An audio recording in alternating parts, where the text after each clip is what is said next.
So under economic development, the second point that I want to focus on is a very important point, and it is on infrastructure. Honorable Speaker, in his Independence Day speech of 2019, the Prime Minister has highlighted that 100 lakh crores would be invested on infrastructure for the next 5 years.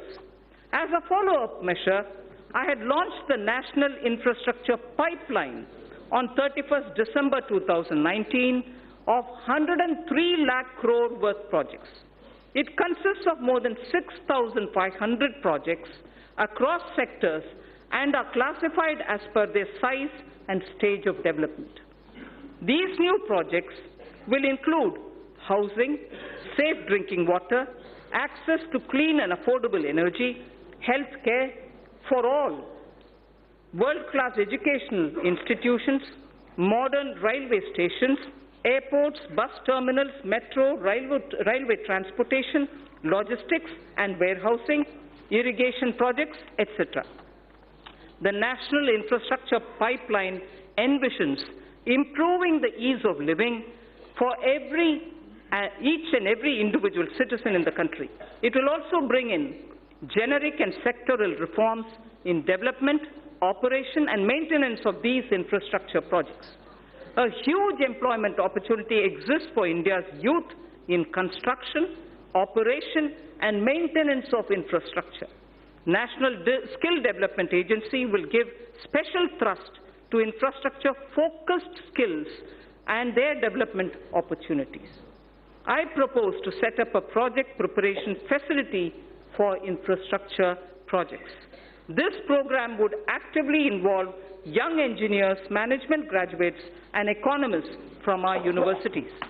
It is also proposed to direct all infrastructure agencies of the government to involve youth power in startups.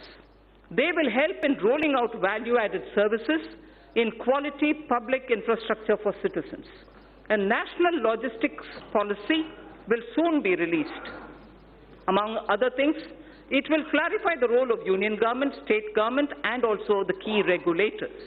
It will create a single window e-logistics market and focus on generation of employment, skills, and making MSMEs competitive. So also, accelerated development of highways will be undertaken.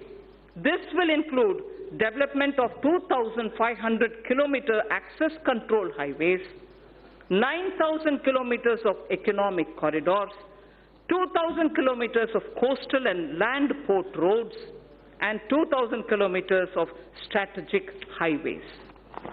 The Delhi-Mumbai Expressway and 2 other packages would be completed by 2023. Chennai-Bengaluru Expressway would also be started. So the fast-track mechanism encourages us towards greater commercialization of our highways so that NHAI can raise more resources.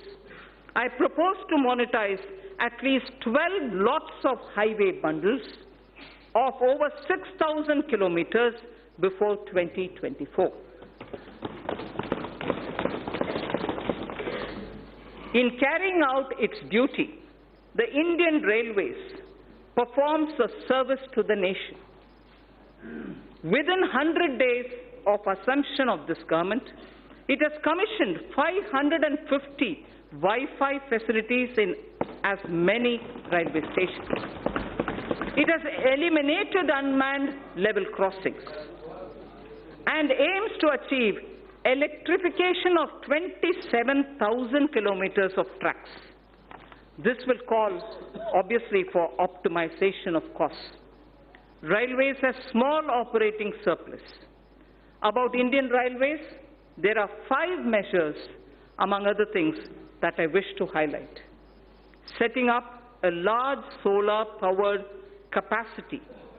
Setting up a large solar power capacity alongside the rail tracks on the land owned by railways. A proposal is under consideration. 4 station redevelopment projects and operation of 150 passenger trains would be done through PPP mode. The process of inviting private participation is underway. More Tejas-type trains will connect iconic tourist destinations. High-speed train between Mumbai and Ahmedabad would be actively pursued.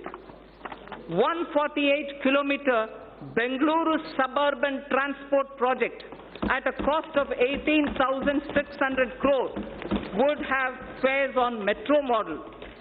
Central government would provide 20% of the equity, and it will also facilitate external assistance up to 60% of the project cost. Sir, our seaports need to be more efficient. Technology has to be used to improve performance. A governance framework keeping with global benchmarks needs to be put in place. This government would consider corporatizing at least one major port and subsequently its listing on the stock exchanges. Inland waterways received a boost. Inland waterways received a boost in the last 5 years. The Jal Vikas Marg on National Waterway 1 will be completed. Further, the 890-kilometer Dhubri-Sadiyar connectivity in Assam will be done by 2022. Honorable Speaker, sir,